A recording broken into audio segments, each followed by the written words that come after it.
সালামু আলাইকুম। আজকের ভিডিওটি একটি বিশেষ মাস সম্পর্কে, আর সেটি হলো মুহররম মাস। এই মাসটি স্কেয়ার্ড, পাওয়ারফুল আর স্পিরিচুয়ালি রিভার্ডিং। চলুন জেনে নিই কোরআন ও হাদিস অনুযায়ী এই মাসের গুরুত্ব ও রোজা রাখার সঠিক সংখ্যা। এই ধরনের আরও ভিডিও পেতে আমাদের চ্যানেল অ্যান্ড পেজে কানেক্টেড থাকুন। যদি কোনো কোয়েশ্চেন থাকে আমাদের পেজে নক করতে পারেন, তবে আমরা সাথে সাথেই অ্যান্সার দেওয়ার ট্রাই করব। কোরআনে আল্লাহ তাআলা বলেছেন, নিশ্চয়ই আল্লাহর কাছে মাসসমূহের সংখ্যা 12টি। আল্লাহর কিতাবে যেদিন আকাশমণ্ডলী ও পৃথিবী সৃষ্টি করেছেন তার মধ্যে 4টি মাস পবিত্র। সূরা আত-তাওবা 36 নং আয়াত। এই 4টি মাসের মধ্যে আবার একটি হলো মুহররম। রাসূল সাল্লাল্লাহু আলাইহি ওয়াসাল্লাম এই মাসকে বলেছেন শাহরুল্লাহিল মুহররম, যার অর্থ হচ্ছে আল্লাহর মাস Muharram. This title alone makes it special.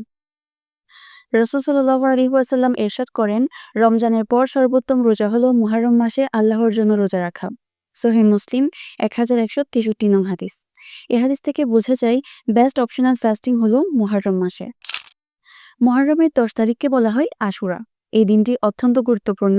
রাসূল সাল্লাল্লাহু আলাইহি ওয়াসাল্লাম এই দিন রোজা রাখতেন এবং সাহাবীদেরও রাখতে উৎসাহিত করতেন। হাদিস এসেছে, আমি আশা করি আশুরার রোজা পূর্ববর্তী 1 বছরের গুনাহ মাফ করে দেয়।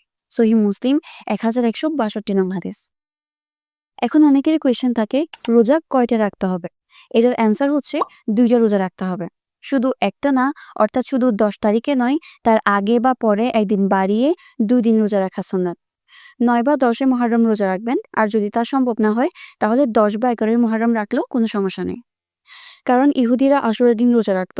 রাসূল সাল্লাল্লাহু আলাইহি ওয়াসাল্লাম বলেন, তোমরা তাদের থেকে ভিন্ন হও। সহিহ মুসলিম 1134 নং হাদিস। That's why differentiation is important in our worship too. এই মাসে রোজা রাখা মানে শুধু পাপ মোছা নয়, বরং নিজের সেলফ ডিসিপ্লিন, অবিডিয়েন্স আর স্পিরিচুয়াল গ্রোথ নিশ্চিত করা। সো আমরা যদি এই মুহররম মাসের বিশেষ দিনগুলোকে গুরুত্ব দিই, তাহলে আমরা লাভ করতে পারি অসংখ্য ব্লেসিংস অ্যান্ড ফরগিভনেস।